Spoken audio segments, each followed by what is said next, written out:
parmi eux et de les faire disparaître. Cependant, Esther s'était présentée devant le roi et celui-ci avait ordonné par écrit de faire retomber sur la tête d'Aman le funeste projet qu'il avait formé contre les Juifs et de prendre à une potence ainsi que ses fils. Voilà pourquoi on appelait ces jours Pourim. D'après le mot pour, voilà pourquoi aussi, en s'appuyant sur toutes les instructions de ces lettres, sur ce qu'ils avaient eux-mêmes vu et ce qui leur était arrivé. Les Juifs prirent l'engagement irrévocable pour eux, pour leur descendance et pour tous ceux qui se joindraient à eux, de célébrer ces 2 jours en respectant ce qui était prescrit et la date fixée et ce chaque année. De garder le souvenir de ces jours et les célébrer de génération en génération, dans chaque famille, dans chaque province et dans chaque ville, et de ne jamais laisser ces jours de Pourim disparaître du milieu des Juifs, ni leurs souvenirs s'effacer parmi leurs descendants. La reine Esther, fille d'Abigaïl, et le juif Marchodé écrivèrent une seconde fois avec toute l'autorité qu'il était la leur, pour confirmer la lettre relative au Pourim. On envoya des lettres à tous les Juifs dans les 127 provinces du roi Assérius, porteuses d'un message de paix et de vérité. Elles confirmaient la date fixée pour les jours de Pourim par le Juif Mardochée et la reine Esther, mais aussi par les Juifs eux-mêmes, pour eux et leurs descendants, et contenait les instructions relatives aux jeûnes et aux cris qui les accompagnaient. Ainsi, l'ordre d'Esther confirma ces instructions relatives au Pourim, et il fut enregistré par écrit dans un livre. Voilà ce qu'on appelle la prophétie. Vous avez compris? Voilà comment on décode la prophétie. C'est le pourquoi lorsque Paul dit l'ombre n'a pas l'exacte représentation des choses, mais c'est une ombre des choses à venir et le mystère est en Christ. Verset 10, ma sœur. Et nous avons fini. Rôle de Mardochée. Le roi Assérius soumit à la corvée aussi bien la partie continentale du pays que les îles. Tout ce qu'il accomplit par sa puissance et sa force, ainsi que les détails sur le rôle important qu'il a accordé à Mardochée. Cela est décrit dans les annales des rois, des Médès et des Perses. En effet, le juif Mardochée était l'adjoint du roi Assérius. Il jouait un rôle important pour des Juifs et était très apprécié de ses nombreux frères. Il recherchait le bonheur de son peuple et contribua par ses paroles au bien-être de toute sa lignée. Amen. Et c'est la fin. Ici, vous voyez donc ici ce livre prophétique qui nous enseigne sur la préfiguration des événements à venir. Et vous voyez que Mardochée ici est le symbole de Jésus-Christ, le Messie de Juda, le Messie de l'Assemblée d'Israël, qui viendra redonner le droit à son peuple. Et voilà pourquoi Mardochée est représenté comme étant le Messie. Mais Cyrus, dans toute cette histoire, c'est qui? En fait, lorsqu'on interprète les mouvements prophétiques, vous devez ici considérer que Cyrus, c'est l'esprit qu'on ne voit jamais. Maintenant, quand Cyrus devient un homme, c'est lui, Mardochée. Christ, c'est l'esprit. Et lorsque Christ se manifeste dans l'univers physique, c'est lui qui porte maintenant encore. C'est pourquoi l'Écriture vous dit dans 1 Timothée chapitre 3 verset 16, le mystère de la piété est grand. Dieu a été manifesté en chair, justifié par l'Esprit, vu des anges, prêché aux gentils, cru dans le monde et élevé dans la gloire. Voilà la fameuse histoire du livre d'Esther et que Jésus-Christ soit béni. Franchement, que toute la gloire lui revienne pour cet enseignement qu'il vient de nous donner. pour que nous comprenions ces mouvements prophétiques. Donc, je vous l'ai toujours dit, ici, on ne joue pas. Ici, c'est le ministère.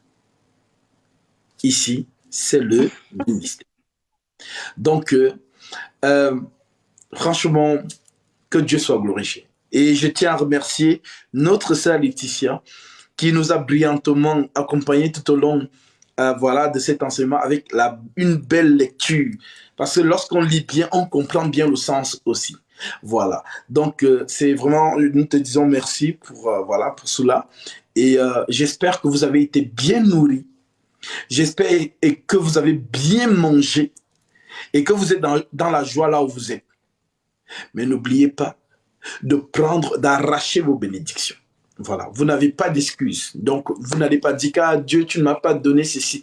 Voilà, si vous êtes servi et que chacun, prenne selon que l'Écriture le dit dans Galates chapitre 6, versets 6 à 7, que celui à qui l'on enseigne la parole fasse part de tous ses biens à celui qui l'enseigne. Ne vous y trompez pas. Ce qu'un homme aura sémé, il le moissonnera aussi, nous dit l'Écriture. Donc, je sais que les gens ne comprennent pas toujours ce mot, fasse part de tous ses biens. Donc, quand on dit fasse part de tous ses biens, ça veut dire que tu n'es pas obligé de donner de l'argent. Tu n'es pas obligé de donner quoi. Donc, tu donnes ce que tu veux. Si c'est une tasse, donne une tasse. Si c'est, tu as dit, Gatsby, moi je n'ai que les AirPods, donne. Prends tes bénédictions.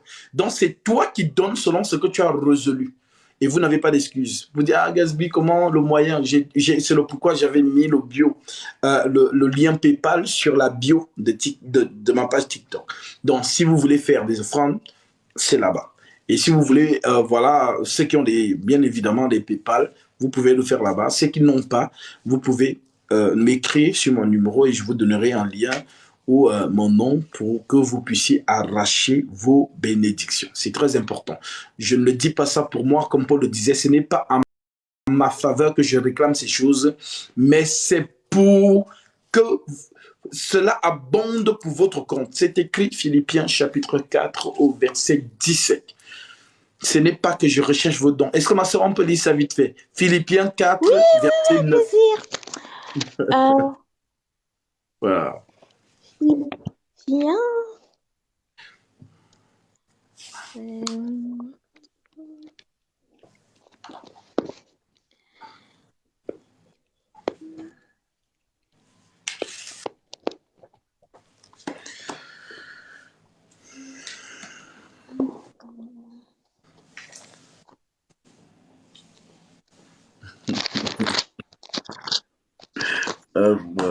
Les gens, s'ils me fatiguent. Le frère aime la voix aussi.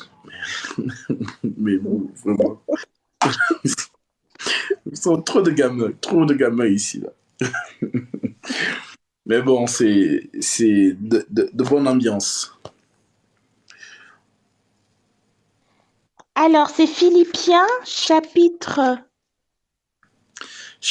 9, verset 17. Philippiens chapitre 9. Ouais. Philippiens j'ai dit chapitre 9, chapitre 4, du verset 9 au verset 17. D'accord. Ce que vous avez appris, reçu et entendu de moi, et ce que vous avez vu en moi, mettez-le en pratique, et le Dieu de la paix sera avec vous. Reconnaissance et salutations. J'ai éprouvé une grande joie dans le Seigneur de ce que vous avez enfin pu renouveler l'expression de votre intérêt. Pour moi, vous y pensez bien, mais l'occasion vous y manquait. Ce n'est pas à cause de mes besoins que je dis cela, car j'ai appris à être satisfait de ma situation. Je sais vivre dans la pauvreté et je sais vivre dans l'abondance. Partout et en toutes circonstances, j'ai appris à être rassasié et à avoir faim et à être dans l'abondance et dans le besoin. Je peux tout par celui qui me fortifie, Christ. Cependant, vous avez bien fait de prendre part à ma détresse. Vous le savez vous-même, Philippiens, au début de la prédication de l'Évangile, lorsque j'ai quitté la Macédoine, aucune église n'a pris part avec moi à un tel échange de contributions. Vous avez été les seuls à le faire. À Thessalonique déjà, et à plus d'une reprise, vous m'avez envoyé de quoi pourvoir à mes besoins. Ce n'est pas que je recherche les dons, mais je désire qu'un fruit abondant soit porté sur votre compte. J'ai tout reçu et je suis dans l'abondance. J'ai été comblé en recevant d'Épaphrodite, ce que vous m'avez envoyé comme un parfum de bonne odeur, un sacrifice que Dieu accepte et qui lui est agréable. Et mon Dieu pourvoira à tous vos besoins conformément à sa richesse, avec gloire en Jésus-Christ. À notre Dieu et Père soit la gloire au siècle des siècles. Amen. Amen. Saluez chacun des saints en Jésus-Christ. Les frères qui sont avec moi vous saluent. Amen. Tous les saints vous saluent, en particulier ceux de l'entourage de l'empereur. Que la grâce du Seigneur Jésus-Christ soit avec vous tous. Amen. Voilà ce que l'apôtre Paul dit à cela. Donc, Paul recherche que votre compte abonde. Et la seule manière en Christ pour que votre compte abonde, c'est d'obéir à la parole de Christ qui déclare de faire des offrandes à ceux qui vous enseignent la parole pour que cela soit manifeste dans vos vies. Est-ce que tu peux nous corréler ce verset, ma sœur, avec 1 Corinthiens chapitre 9 au verset 11 en descendant? 1 Corinthiens... Alors, 1 Corinthiens chapitre 9. Chapitre 11, verset 9, en descendant. Ok.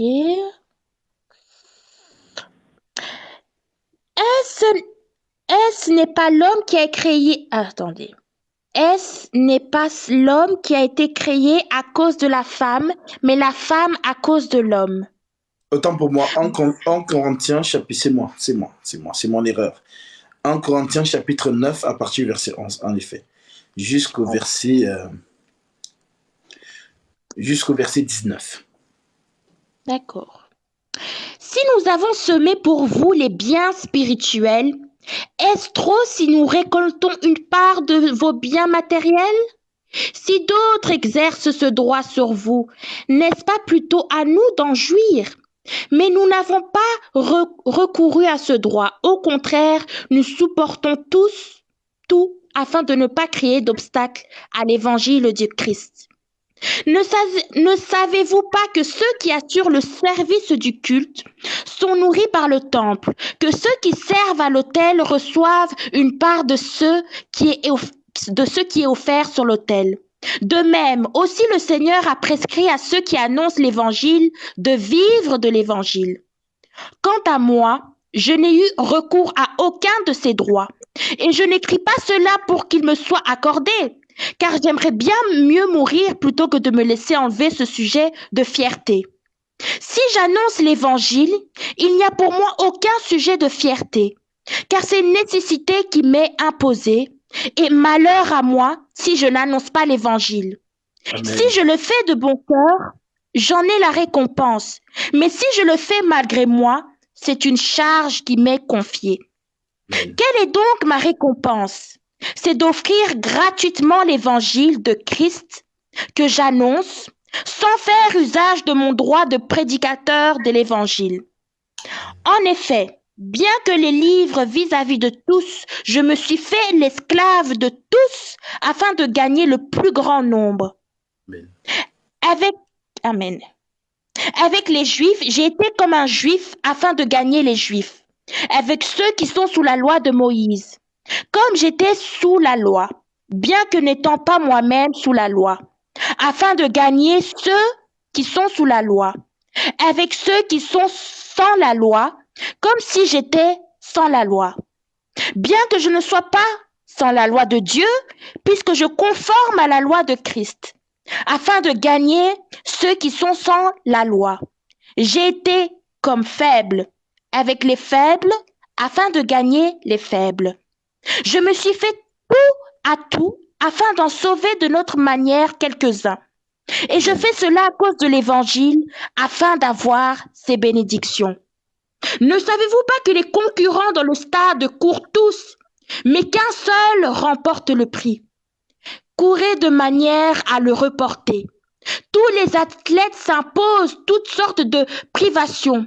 Ils font pour l'obtenir une couronne qui va se détruire. Mais nous, c'est pour une couronne indestructible. Moi, je cours, mais pas comme à l'aventure. Je boxe, mais non pas pour battre l'air.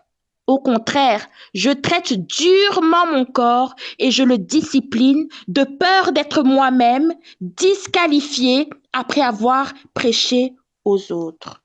Amen. Est-ce que tu peux corréler ce même verset avec Galates chapitre 6, versets 6 à 7? Oui.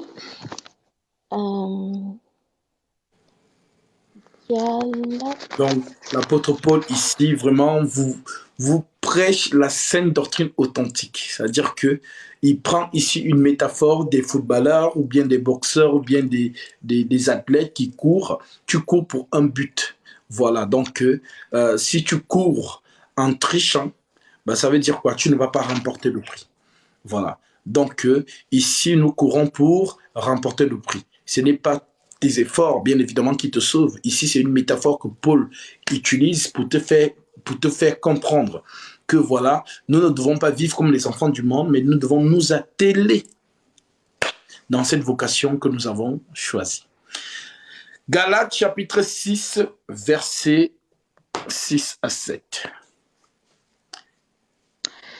Que celui qui a l'on enseigne la parole, donne une part de tous ses biens à celui qui l'enseigne.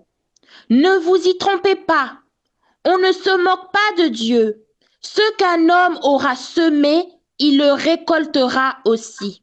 Amen. Donc, ici, l'Écriture déclare qu'on ne se moque pas de Dieu. Ce qu'un homme aura semé, il le récoltera aussi. Ça veut dire quoi?